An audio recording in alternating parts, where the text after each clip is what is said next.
Welcome to The Point. I'm your host, Eric Mitchell. It is Friday, October 23rd.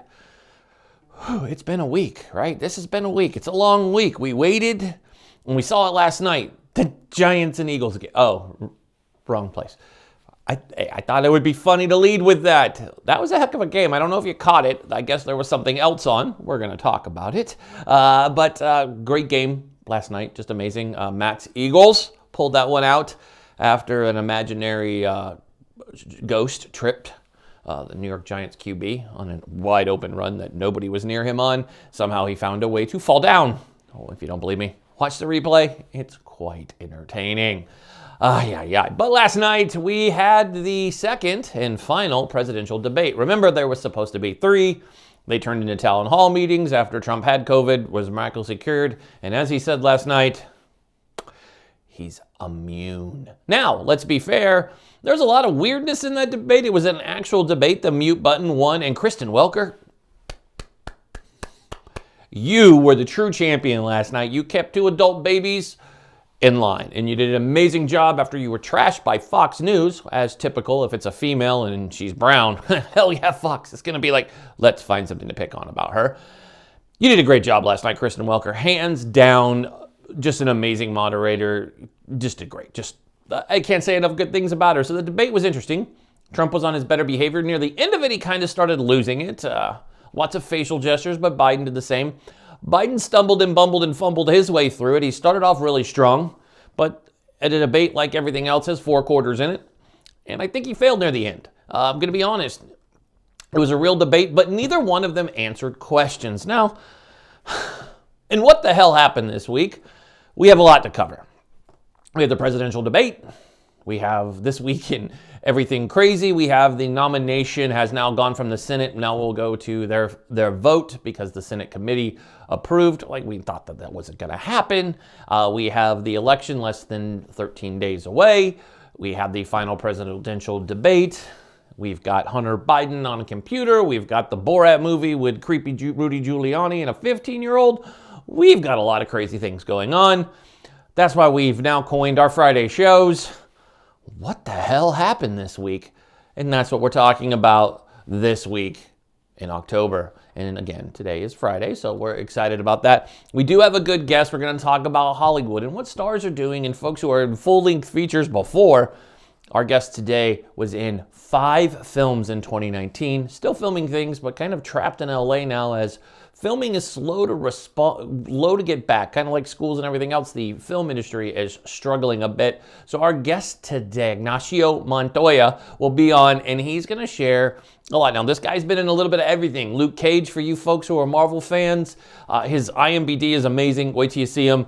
And I've been told by my wonderful staff that he's very pretty on the eyes. And I said, what? I am not?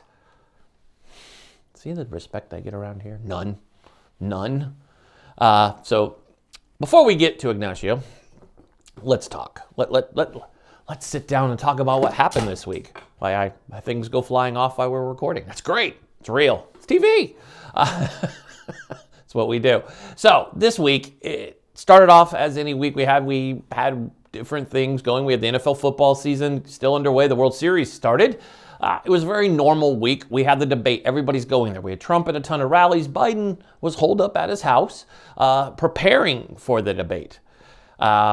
Sean Hannity in his creepy stalker fashion. He doesn't like being stalked by the media, but he had no problem putting a camera up and aiming it towards Vice President Biden's home, which I think is evasive. It's like, Sean, bro, would you like somebody to do that to you? Don't do that. That's where these members of the media are just these alt-right nut jobs, have no problem doing this. And I don't know who it impresses. It's a threat. You can't threaten people's safety and life by going, oh, here's their address. Let's see when they come outside so we can harass them. This is stupid. Tucker Carlson, you ignorant prick. You do this all the time to journalists. And it's just like, it's okay. You know, it's between that and crap journalism, like shows like Liquid Lunch that exist on the planet where drinking is advocated and crazy ass people sit in front of here and tell you all this BS like Justin Bieber's in a sex baby cult. Epstein's still alive.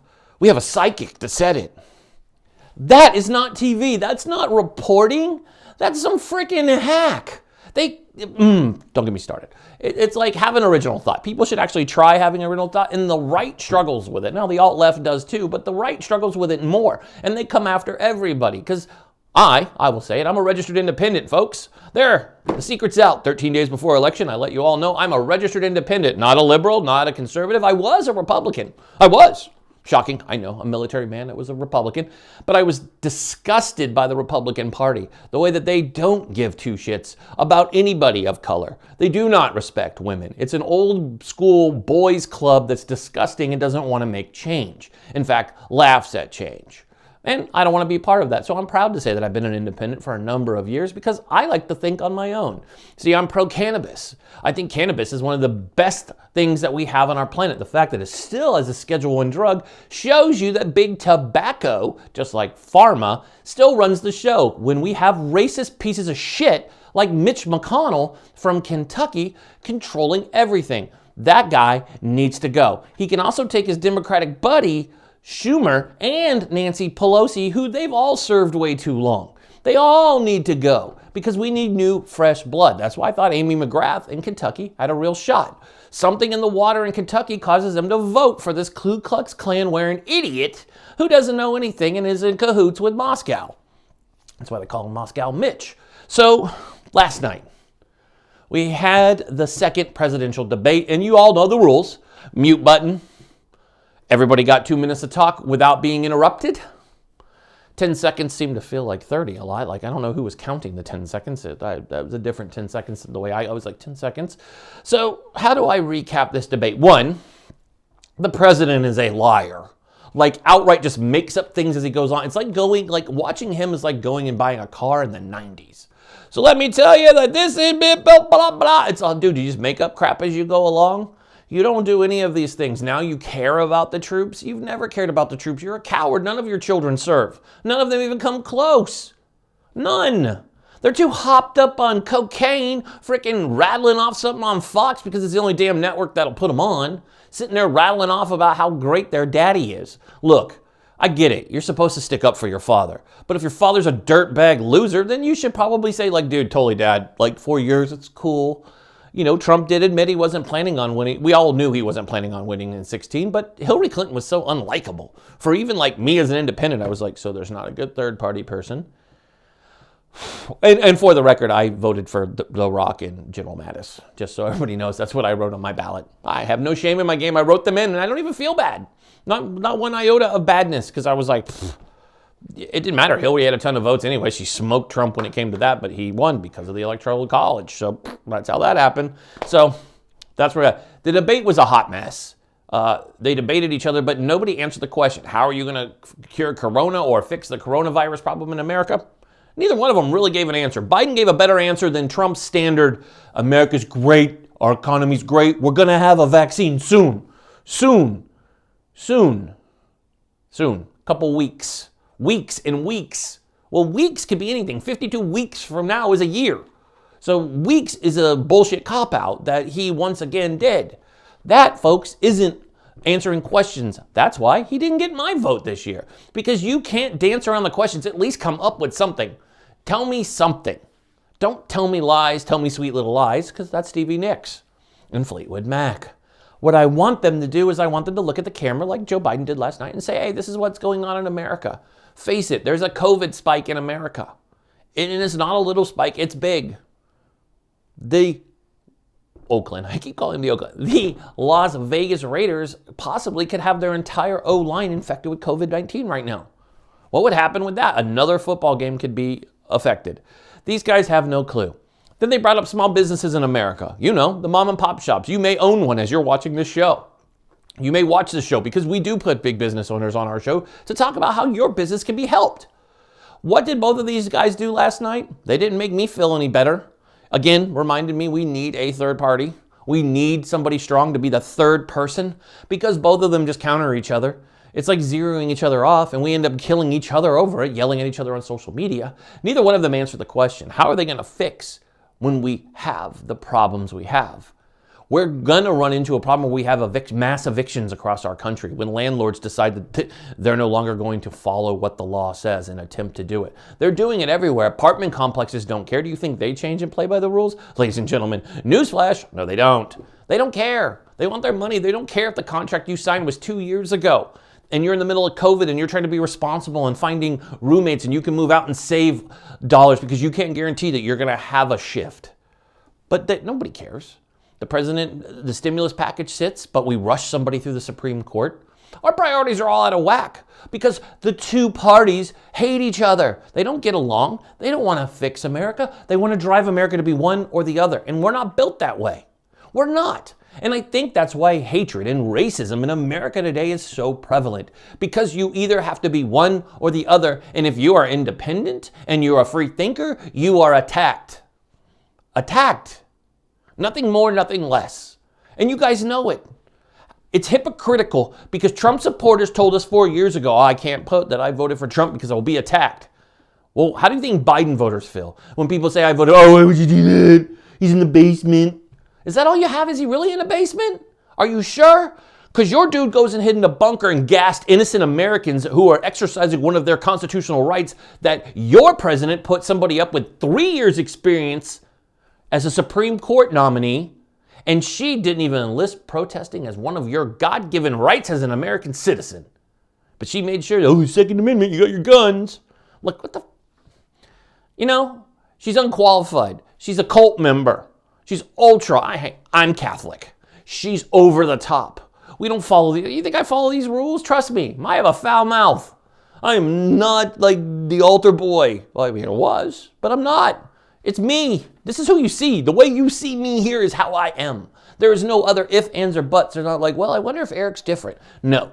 If you were to sit with me and have a water or a coffee or a tea, you would see, this is me. I'm loud. I'm snarky. I probably have a list of people who don't like me. And I'm happy with it. Last night, we once again as small business owners heard that nothing was going to be answered. Nobody, if I do it, you do it. There's no answer, and American businesses continue to falter. American businesses only have so much lifespan to go. Before the plug is pulled, then what do? Yelp already reporting just a few short weeks ago that over 60% of businesses on Yelp have closed. 60%, ladies and gentlemen. What are we told? It'll get fixed. They have plans. Just like healthcare. I used to be against having a government healthcare plan, but I think it's necessary. Do you know how nuts it is being a small business owner, having to pay more than you've ever had to pay on insurance for a few number of people? Now, my family's insured. Do we use it all the time? Heck no. Who uses their insurance all the time? Maybe going to the dentist? Maybe for your monthly checkup. No, you don't go monthly. Your annual checkup. But if you don't get sick and you're healthy and you work out and you maintain, you should be fine. Now, those of you who have conditions, going to the doctor, you should be able to afford it and not when you might not have a job or might not have a check, it gets kind of hinky. And I'm sure our country will come up with a plan that doesn't make us like everybody else because we're different. That's why we're all unique. We're all Americans. And that's why it drove me nuts watching this last night because nothing was solved. They debated each other, but all they did was sling insults. They didn't solve anything. They didn't solve the things that make average Americans like you and me normal. How we think. Things that affect our everyday. When we look in our bank and we're like, that's all I have. How do I make that stay? How do I keep my head above water? I know there's a lot of you out there that ask your question that every day. And if you're a grown-up over the age of 40, and all of a sudden you're having to live paycheck to paycheck again. It's a scary, scary thought. And you look for your leadership to help you through this. That's what we need in America is a leader. I don't think we have one right now. I definitely don't think that our choices present leadership. It's been a long time since we've had leadership in the White House. It's been a while since we've had leadership in our country. We have a lot of voices. Everybody wants to be heard. But as Americans, we have a right and a privilege to be, have a leader. Have somebody who can calm us. Because we don't freak out, but we get riled up pretty damn well. But sometimes we need that calming voice, that father or motherly figure. I'd love to see a female become president of the United States of America. I want to see that in my lifetime, and my fingers crossed, I hope it happens, especially having 2 beautiful daughters and a wonderful wife and an awesome mother and an awesome sister, and just every woman that I work with, my entire staff is female. I'd love to see a female president because that's what our country deserves. Having Barack Obama in warmed my soul. I'm getting goosebumps just talking about it. But what is most important to us today is the fact that last night nothing was resolved again. They debated, the mute button was our friend, but nothing was solved for small businesses. Nothing was solved with our health care. National security, we got it's the one thing Trump's right about. We got the best damn military on the planet. Best. But when we talk about the vaccine, which I think is one of the most important things that we're talking about today, because COVID is spiking, it's fall, and whether the president likes Dr. Anthony Fauci and Deborah Birx and any other qualified doctor besides the hacks he listened to, and Pence is not a doctor. Pence also believes that you can catch gay from sneezing. That's a tough one. If you look at what Anthony Fauci says, the bad is coming. It's fall. This doesn't go away. The one thing Biden said that I loved was, Trump, you said by Easter this would be gone. Well, it's almost Halloween and it's still here. And it's getting worse. We have more Americans in the hospital today than we had in July. We remember everyone's telling us everything's going to be fine. The heat will kill off this bug. It'll go away. And we consistently blame the Chinese. I just think that this is a global thing now, and the days of pointing fingers, we need to come together as human beings. We have this planet. And whether you believe in global warming or not, our oceans are polluted, our air is not healthy to breathe, and we need this planet. Because our time left on it may be short. Less than 100 years remain for people like me. I hope I don't live past 100, because I just want to make my Smucker's jar and be gone. Just like Smucker's jar, 101, 102. My kids will be fully grown. That's a wish. Hope I didn't just jinx myself by talking about this openly. But we sit here and we have this planet and it's ours. What we need is a leader. We need someone who will take care, not spew rhetoric of hate. We have enough hate. You can go on social media and see enough hate out there. We have hateful people out there who scream at you. We have hateful people in the streets. We don't need that anymore. We're America. We all remember 9/12/01, right? September 12th, 2001. Remember that day? Remember that morning? You woke up, you felt like you were in a daze. You hopped in your car, drove to work. You saw the flags, you saw the people. God bless our firefighters. God bless our country. Flags were everywhere. It was the most patriotic time in our country's history, other than like Pearl Harbor, but I wasn't there for that. So I'm talking about when that I was. We're not there now. That's not the same country. 9/12/01, it's completely different on 10/23/20. It's drastically different, folks. A lot of the people that even our friends and family are divided because of this. Over voting. Who to vote for is dividing families, causing threats. I don't know about you. That's definitely not something that I want to deal with. So, that's what we have, folks, for this Friday, October 23rd, 2020. Now, we got a good guest today. And when we come back from the break, I'm going to have my new guest on the show. And real quick, Jordan will not be joining us. You probably noticed that by my long monologue. We just really wanted to focus on the debates. It is important. Jordan will be joining me next Friday. Can't wait to have my sidekick back. Miss Gilbert is amazing, so make sure you're following Miss Gilbert all over social. She's amazing. She's my co-host and executive producer of this fine little show that you all tune into every week and watch. So when we come back from break, we're going to have our amazing guest, Ignacyo Matynia, joining us to talk about Hollywood and what's going on in COVID. He starred in 5 feature films, 5 roles, 5 in 2019, and then COVID hit. So it's going to be an interesting conversation. It's Fan Friday.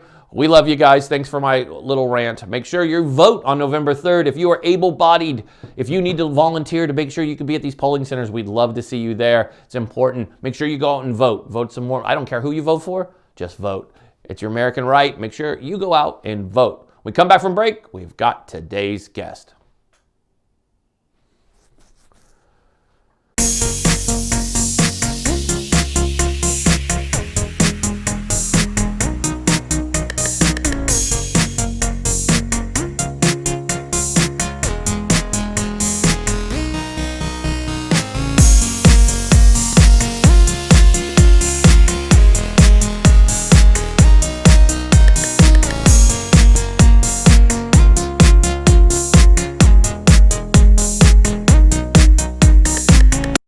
talk a little bit about Hollywood. We've talked about it. We've had different folks on. We had the amazing leads from the movie 645 on. Everybody's telling the same story. We've had Rachel Perkins on, a producer in Santa Monica. I wanted to bring on an actor that you've probably seen on a few shows, has an amazing, amazing background, and we're going to talk about what's going on in Hollywood now behind the scenes. As we get into movie season, obviously award season is just around the corner. Yes, I'm talking about normally award season is right around the corner as we hit late October. So let's welcome our guest to the show today and make sure I push the right button because it's always wrong when Eric pushes the right button. Look at that. There we are. How are you doing today, sir? I'm doing great. How are you? Another day in paradise. That's where we're at. Another day with the election getting closer. I can't wait for that to be over because I hope miraculously whatever happens, they decide that we need to have new stuff filmed on TV so guys like you can go start making great stuff again for us. And you can go back to work, right? Right? I'm sure you're ready for that, right? You're like, okay, I'm cool. This is cool. Sitting. I mean, luckily, a lot of states have started opening their doors to filmmakers and productions. So as soon as September hit, I got right back into it. You know. Oh, that's good. So I've been lucky. I've been working a little bit. It is interesting, right? So initially, like, how was it for you? Like, you've been filming stuff. You've had, roles in several big things. I mean, Luke Cage. What's the biggest thing that you were doing in 2020 before March hit and everything went? What were you doing before that? Like, you were probably just living the actor life. I mean, you have several good roles, so. I moved out to LA in 2019. I moved out on a whim. For lack of better words, I ate shit in New York for a long time, doing off-Broadway shows, theatrical productions in apartment buildings, warehouses, doing short films, student films, unpaid projects. The list goes on. And after doing that for about seven years, I felt that there was a point that I needed to kind of know what's out there on the West Coast. Yeah. If you look at anybody's trajectory, anybody who's ever made it, other than Robert De Niro, you kind of have to make that transition to Los Angeles and get a better understanding of the business, because the business side in New York, it's not quite as apparent as it is in Los Angeles. You learn that there's a whole nother aspect to being an actor, to being a creative, and to being a filmmaker. And it's not just how well you do at an audition. It's how you present yourself on set, the work ethic that you provide, being prepared, networking, going to events, and you gotta show face in Los Angeles, because oftentimes showing face will be that auditioning process. A lot of people that I personally have worked with, I like working with them because they're good people. They're hardworking. I know they're doing their absolute best to get the best kind of product that they can. They're passionate about what they do, and it's not just a job, because you do come across people that do it as a hobby, and everybody needs to pay their bills, and I get that. But my mentor that I worked with in New York, a man by the name of Sedley Bloomfield, he told me that he doesn't say this often to many performers, but he said, if you have a plan B, you're setting plan A up to fail. And so he suggested that I go after it full time, and I did. And so upon moving to LA, I got lucky. I booked a feature film. And this is like after a list of like credits of co-stars, small guest starring roles on TV shows, streaming platforms, you name it. So I went to LA and I finally started leading in feature films. I got my first leading role in a feature film. While I was on that one, I didn't have an agent or a manager out here. Everything I did was on my own. I had an agent in New York, but she didn't get the LA breakdown. So I was kind of out here in the Wild West figuring it out and just kind of throwing stuff at the wall and seeing what stuck. And while I was on my first feature film, I saw the other actors submitting for work, and I'm like, duh, submit for work. See if you can find another job. I wasn't really thinking that far ahead, but I did. And on Actors Access, there was an open call to a Lifetime movie. I submitted for it. I sent a video audition. One of the actresses, my co-star, helped me film it while we were shooting the last features. But Lady Annabelle Barrett, phenomenal actress, she helped me film it. And the day we wrapped, I got a call back for the Lifetime movie. Went to the callback. with an in-person with the director. I was prepared. I was ready to go. I just had the momentum of coming off another feature film as the lead. And I guess I won them over. And 2 or 3 days later, they offered me the part. And here's the best part. 3 days later, after booking it, we started filming. So I had 3 days to, look at the script, memorize it, become comfortable with the character that I'd be playing, and go into production. We shot that Lifetime movie. After that one, I booked the pilot for a. But wait, let's stay with the Lifetime movie, because if I'm correct here in my notes, and my team did their job, that movie debuted during quarantine, right? So that's got to be different for you coming from a feature. I kind of want to stay on this for a second because I think that's fascinating. Is this feature on Lifetime comes out during the middle of quarantine? So, I mean, what was that like? You've been to other debuts, I'm sure. I mean, obviously, as a lead in anything, you've done that. Even your roles that you've done on other things. I'm sure Netflix, when you were doing Luke Cage, you've been around that kind of stuff. How is this different here's this premiere, by the way, here it is, it's just on TV. Like, there's no fanfare. So, I'm all about, I love reaping the benefits of what I sow. So, yeah, it's cool to go and experience a premiere and, like, have the... that fan factor play into it. You see the energy from the crowd, but at the end of the day, it was a TV movie, right? And it's my first leading role in a TV movie where I'm not like just a small character. I actually got a chance to show my chops and show what I've been, working so hard in theater, in the short films. All the hard work that I did was finally getting to this place where people could see it. It's not the short film that doesn't end up going anywhere that nobody hears about. So for me, I was indifferent as to whether or not I had a premiere in person or whether or not it was on air. I was just happy to know that I had that on my resume. That this was another thing. This was that thing, according to people, that if you have, a feature film, your first feature film kind of dictates like how people are going to perceive you. And luckily, when it came out, everyone was home, right? So people kind of they kind of moved away from cable television. Everyone's kind of more in tune with streaming now. Everyone's on Netflix, Hulu, Amazon Prime. And so for me, it was beneficial, at least in terms of viewership, that people were quarantined. People were at home. More people got to watch the movie. I had friends that I haven't heard from in a really long time that reached out to me and, that saw me make the initial steps towards my acting career back when I was 20 years old. And 8 years later, they're seeing like the work finally, show for itself.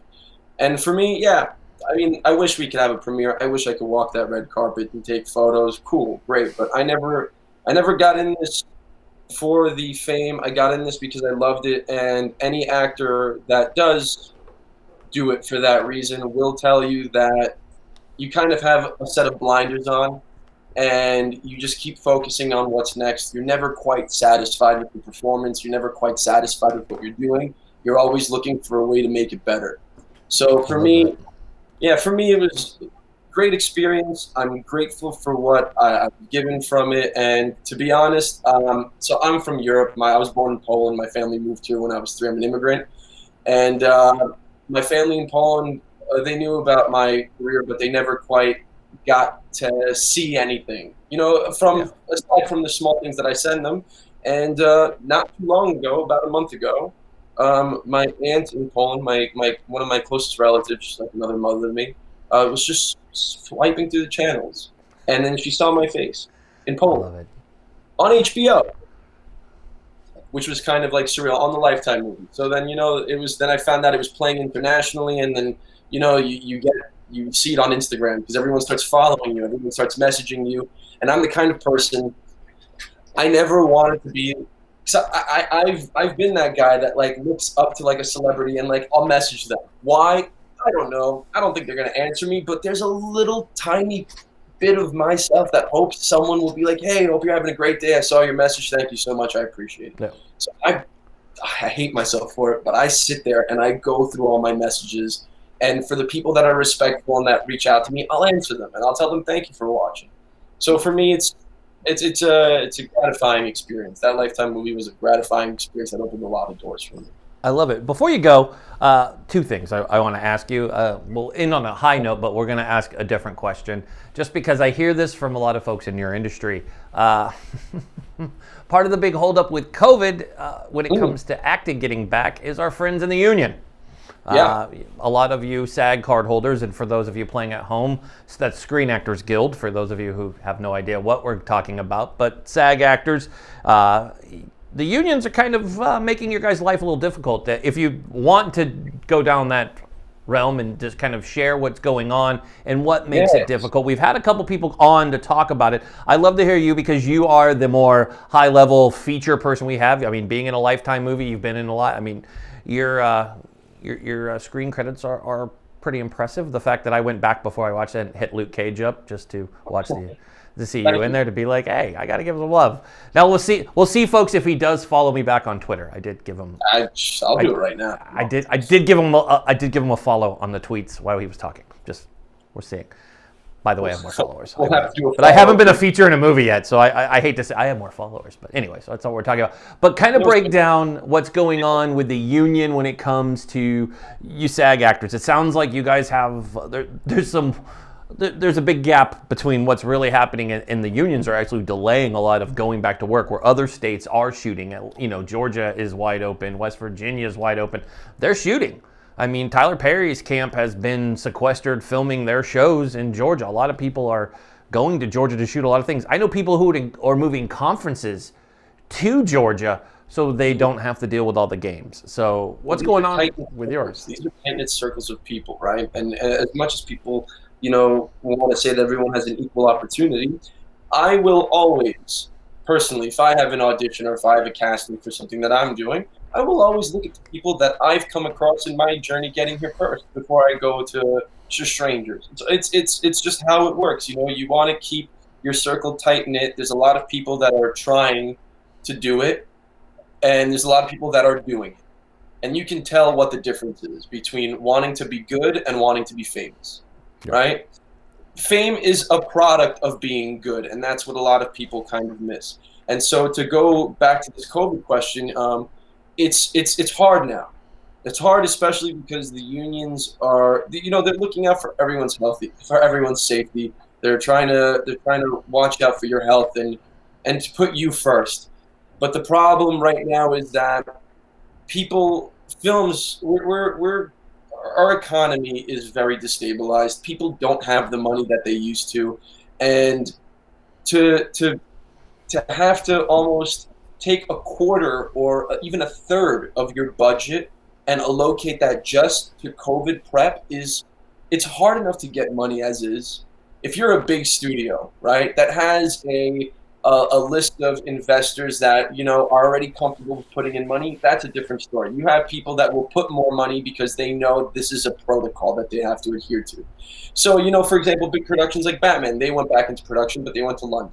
But they're following the safety protocols, and SAG approved of, I don't know what contract, because to be quite frank, I feel like everyone, despite them having like their union contract, every film production gets its own individual contract that the union negotiates if you're a big enough player, which I'm assuming the Batman films that have Robert Pattinson in them, they have the money for that. But that's a whole separate story. We're not going to go down why he's Batman. Because that's a whole nother argument for a whole nother show. We need you for a whole nother segment if we want to say, I think you would be a better Batman than Robert Pattinson. I mean, I don't want Batman mesmerizing me with his looks. Give him a chance. When the movie comes out and it's not good, okay, but give him the chance. I like Fat Batman. Fat Batman. Batman? I love Fat Batman. Ben Affleck, baby. I know he's not fat. I just say he's bigger in that because he got big. Good for Ben. I mean, he was a good Batman. There's two good Batmans, and then there's Affleck, and then there's the rest who suck. But the best Batman, Christian Bale. Yeah, then Keaton. Keaton was a dope Batman. Keaton was like Keaton, and then Affleck. I can't get behind a vampire being my Batman. That's not fair. See, that's not fair. It's not fair. I'm just saying. I don't want, Christopher Nolan's I'm gonna audition for Christopher Nolan when he's like, oh, he did a Lifetime movie. I can't get the guy in a Lifetime. Get the hell out of here. But hey, you recently did a movie with Dean Cain. So, I mean, speaking of, there's a guy everybody kind of looked at. I mean, you remember a few years ago, people dogged out poor Dean Cain because he was, he was Superman. He's a strong Republican. He's a very strong Republican. I mean, well, see, here's the thing, right? When I worked with him, we never spoke politics. Yeah. Ever. He's a good dude. When you come to work, I came here to play. Yeah. You know, my prep is done at home. I bust my ass to make sure I'm ready on set, so there's no questions or any hesitations about my performance and what I can do. Yep. That's never a question. So when I worked with him, I saw what a professional was. He's a professional. The man didn't speak about politics. He refrained from speaking about it. We spoke about the business. He told me about a first look deal he had with Sony when he was working on Ripley, Believe It or Not, when he was on Superman, the offers he had, that the fact that he chose family over work, that he chose to create a relationship with his son as opposed to going off and being away, traveling, doing all these different productions. The man, everyone, we live in the country, home of the free. We live in a country where, you can have your own voice. Whether you're protesting, whether you're for blue lives or black lives or whatever. That's why we live here, because we're all different and we all have different points of views. So I love that you're saying that because you immigrated to America, because I think so many people, and I say that as someone born here, I say this as somebody who served his country, it drives me nuts that people who born here, just like myself, have such an issue. But you and a few other folks, I mean, it's everybody, but I don't interview a ton of people who immigrated here. But the ones that I do, it's your appreciation and love of our country, the same thing that I love. The fact that my studio, my office, my home, there's a lot of American flags here. And it's because I serve my country. I love that. I've been surrounded by it. But it's weird how I see folks like you, people are like, oh, Hollywood hates America. I'm like, I don't think so, because that's not what's coming out of your mouth. I don't care how you vote. I don't care if what color lives matter to whoever. That's not where I'm at. It's good to hear you say that, my friend, because I think there's so much separation in these next, 20 some odd days we have until the election. And if anybody thinks on November 3rd this is over, I can tell you it's going to continue on and it's going to be even worse. They're going to make movies about this. You'll probably end up in a role. But I mean, I'm also talking to the same guy who was like a stone's throw from Leo in photos and sitting right next to Jamie Foxx. I mean you can't beat that. I'm like, do we talk about that? I was asking our producer, I was like, Jordan, can we just go through his Instagram and be like, okay, show off. Okay, really. Go check out his Instagram, folks. We'll put it. You can check out his handle. Go check it out. He's like sitting there, like. My question, and completely off topic. We're gonna drive this car off the bridge because this is what we're doing. How hard was it not to run over and say anything to Leo, or did you? I mean, you're not far away from him. I mean, you're like a body length away. So, all right. So, from what I've come to understand at these award shows, there are a different tier of celebrity once you reach celebrity, right? So you can be a celebrity, but then the celebrities have the celebrities that they look up to. And that table with Leonardo DiCaprio and Brad Pitt, apparently those are the celebrities to celebrities. Those are the people that actors, those are actors. Those are people that's Hollywood gold. That's old Hollywood right there. That's something that doesn't quite exist anymore. It's not quite as old as, what most people are thinking, but they're the last bit of that. Yeah. Of what Hollywood was, of what kind of people came, movie stars, because everyone's on television now and these guys are movie stars. Yeah. And so it's actually funny, sat in Brad's seat by accident and sitting there, and I didn't realize what table I was until people started sitting at it. And then I feel a tap on my shoulder, and all I hear is, "You're up, champ." And I turn around and it's the Prince of Hollywood himself staring me in the eyes. I've never seen a man look like that in real life. I love it. Sweet looking man, great energy. And then I moved over and I was sitting next to Jamie Foxx, and him and I spoke a little bit, only because I saw Just Mercy, right? And I saw this in early 2019 because I, as a part of the union, I went to the screeners and I actually went to a few of the Q&As and I saw them.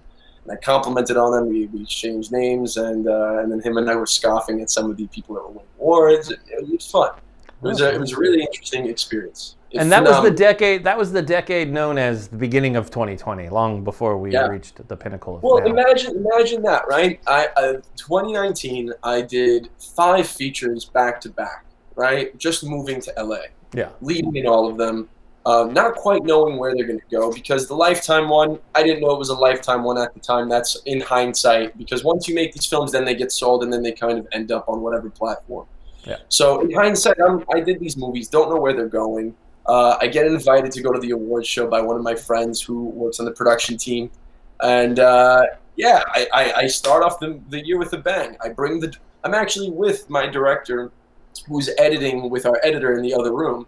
I'm staying with him right now in LA, but I brought him with me to the SAG Awards. And I thought, what better person than a director who I just made such a great relationship with. We love working together. Let's go experience this Hollywood thing, you know? I love it. So last question before you go, because we're going to bring you back. Definitely you need to come back on, because we'll talk away forever. But my last question, and it's the most important one to me, is how can folks help with the arts? A lot of us want to help out. We know you guys, it needs to be out there getting back to work. Not everybody's getting back to work. I mean, the Oscars have been pushed back to April, as it already is. I don't even know what films are up for running, because I can't remember the last time we were in there. Please don't tell me it's between Mulan and the new Bill and Ted movie. I hope if we're going to put it up against Tenet, it sounds like Tenet's going to run and win that, because if that's its competition, and so far that's what it looks like it is. I was hoping Bond was going to come out, but I know, wouldn't that be? Or Top Gun 2? I mean, those are movies that would do well. Instead, what are we given? Trolls, Mulan. No offense to either of those with kids. I get it. I don't have kids that young.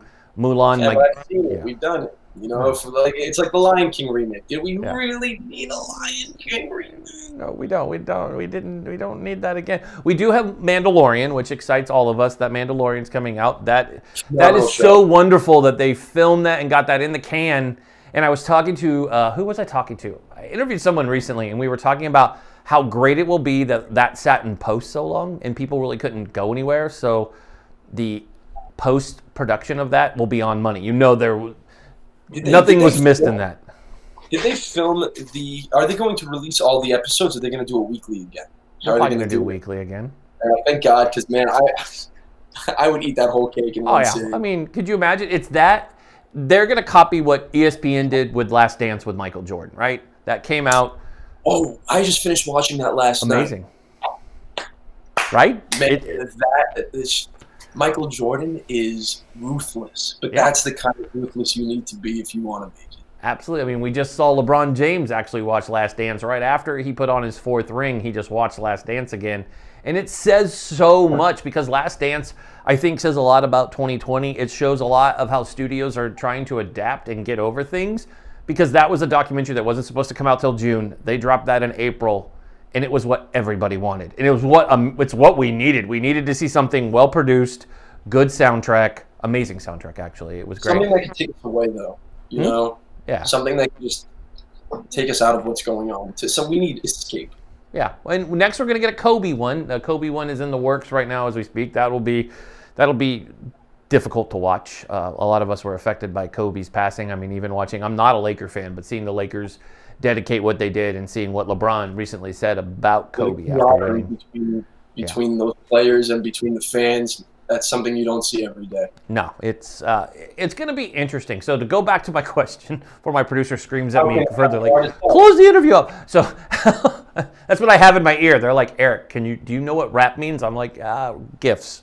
That's what we're doing. We're finishing. The name of the show is To the Point with Eric Mitchell. So that's what we're going to do. We're going to finish my conversation here. So wrapping up, how can folks help with the arts? What is the best way for folks to do that, other than going and tracking you down? We're going to have all of your links on here so people can go watch your work and support your work. But how else can people at home, viewers at home, do their part to, a lot of us support the arts. It's something that's important to us. Movies are our life. The Oscars, whether you agree with the politics or not, we watch the Oscars. We have a whole dinner here. It's our thing. I mean, we've flown to New York to have an Oscars party, okay? And the Oscars weren't even in New York. Don't ask us why we flew across.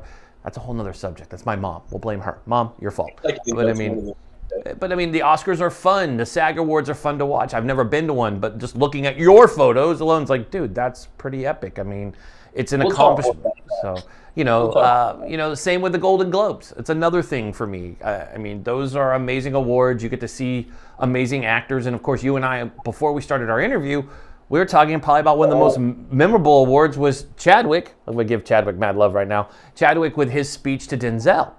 I mean, that's stuff that a lot of people don't watch. But if you're into movies, you're like, you look at guys like Chadwick, you look at guys like Denzel that have your story. Like, they didn't know what they were doing. I mean, Denzel was just another dude who took a role and he got emotional in Glory. Wasn't supposed to be the big name in Glory. Actually, in Glory, the big name was supposed to be Morgan. Morgan was supposed to be the big name with Matthew Broderick and Carrie Hughes, who just seems to be the second hand in every movie the poor man's ever done. I mean, poor Carrie.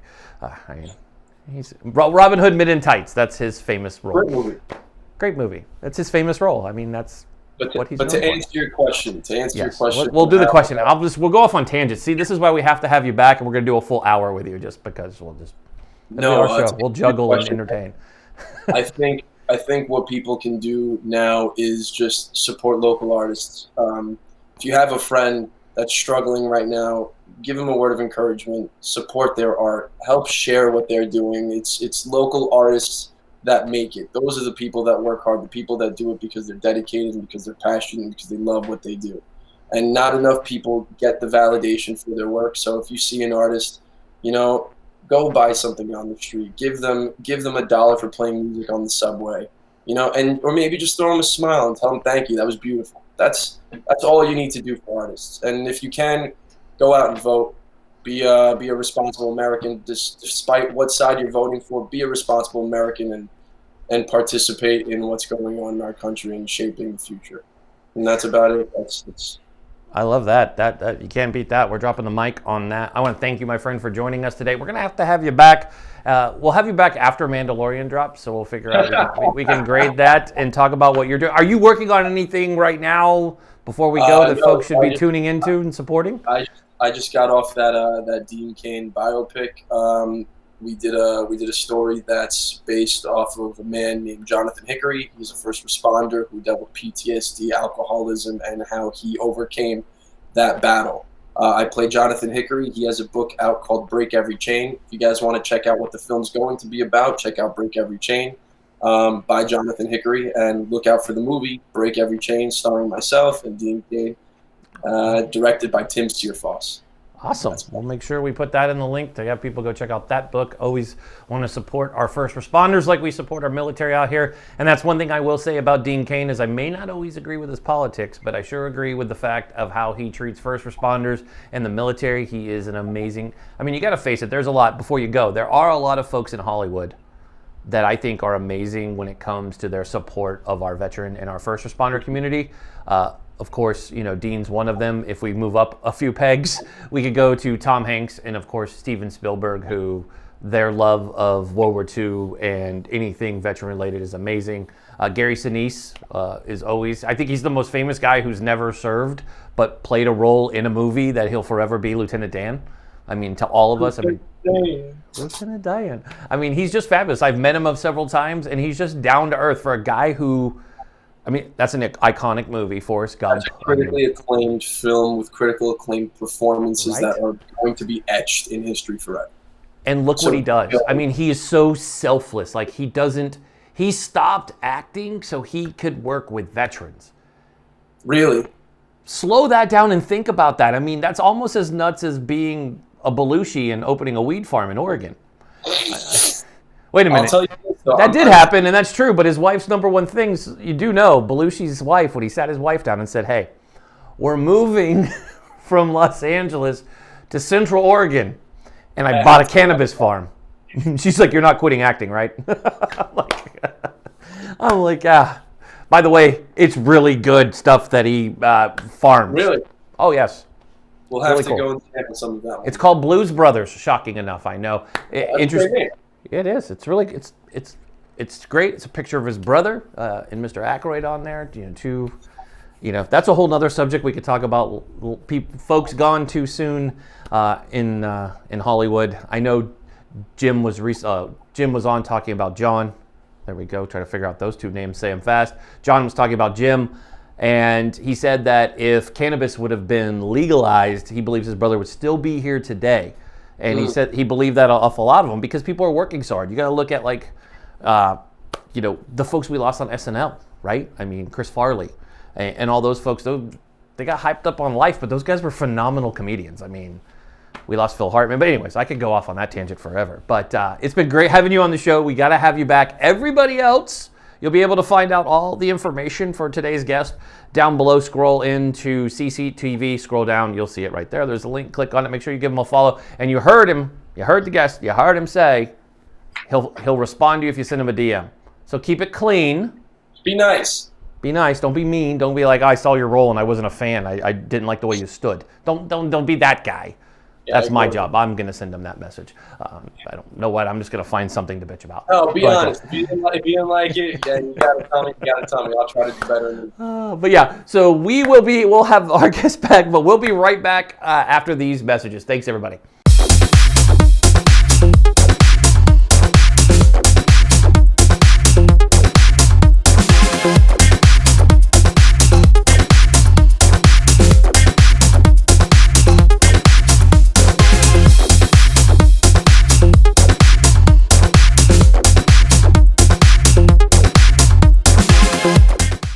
I want to thank today's guest for joining us. Amazing. I love talking Hollywood. It was a great conversation. Always one of the best. Jordan, she always gets our great guests. I swear. That's why she's a great producer, great co-host. But that is our show, and that is a wrap for the week. That is a wrap. Thank God, right? The week's over. We got the weekend. It's a big weekend for us. Just shout out to my wife, Lucy Mitchell. If you guys follow her on social, wish her a happy birthday on Monday. Her birthday is on Monday, so we're excited for that. Excited to spend the weekend with my beautiful bride, with our family, and spending some time. We're actually going to shut down a little bit for a couple days, just like staying off social and just kind of chill as we come into the final election side, because there's a lot going on. We have a heck of shows for you next week. I am so excited. Monday, we have my good buddy and your favorite, Richard Ehrman, the chief legal analyst for To The Point, will be joining us. Remind you, he's an amazing attorney, nationally recognized, and one of the chief legal analysts at CNN. So we're lucky to have him. We're going to be talking about debates and what happens after November 3rd. That is the biggest question we have, is what happens after November 3rd? I keep asking that question to all the experts. We have that for you. Tuesday, great guest. Wednesday, even better.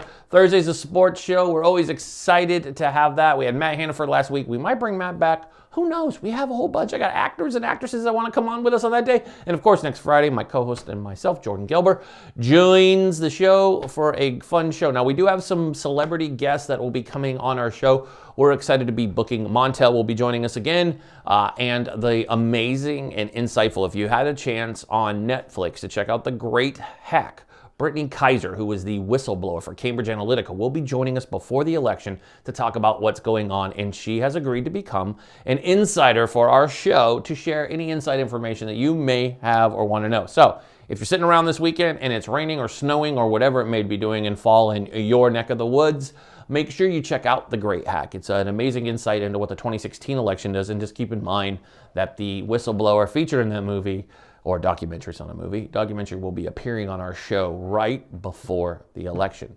You're not going to want to miss that. The great Montel Williams will be joining us. Philip Paz, we're going to get him back here to just bring some normalcy back to the show because we need it. And we have a great week for you. We'll have some exclusive. We'll fill you in next week on our exclusive election night coverage. Jordan and I are putting that together with an amazing panel of folks who will be joining in remotely live to catch that show. So want to, again, thank you guys for tuning in this week. It's been an eventful week. Thank you for tuning in today on this Friday.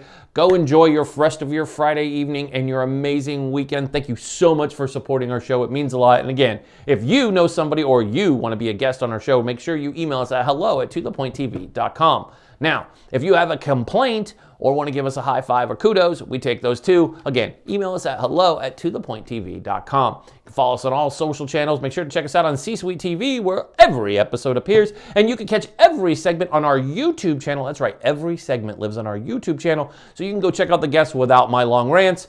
But if you want to see the whole show in entirety every day, come here to Facebook and you can always see everything live right here. So we have full episodes sitting right here. You get to watch the whole show in all of Eric's rants. But if you just want the segments to check out the guests solo and not spend a whole hour with me, I promise I won't take it personal. You can go check out our segments on YouTube. They're all broken down by Military Monday, To the Point Tuesday, Women Wednesday, Throwdown Thursday, or Sportsbook Thursday, and of course, Fan Friday. That's what we have today on What the Hell Happened. Oh, and before I forget, our douchebag of the week goes to Donald Trump Jr. This dude's so strung out on coke, it's disgusting. He just needs to be quiet. Seriously. Don't worry, there's people on Biden's team that need to be quiet too. This dude just talks too fast. It's like, dude, don't do a bump before you go on TV. Duh. Ay. But that's what I have for you guys today. That's our show. Thank you again so much. On behalf of the entire To The Point team, I'm Eric Mitchell. Have a great weekend. Be safe, be strong, and be smart. And God bless America. Get to the point, sit and enjoy. This is Eric Mitchell, he the host of the show. Get to the point. He is the voice. We needed this, something more. This a daily show that's known for politics and the sports. Ain't no limit to whoever you may see at this point. To celebrities, Eric he's beast in the joint. As a veteran, put him at ease, then anoint. Every conversation can never be disappointed. Whether tragic or it's happy, Eric will cover whatever's happening. Whether it be your gymnast, toe tapping, talking about nearly any athlete, not taking a back seat. You're never gonna get it past T. Everybody running from it, it's a stampede. But he's on it like this man who took that knee. Mr. Mitchell's way too crafty. Get to the point.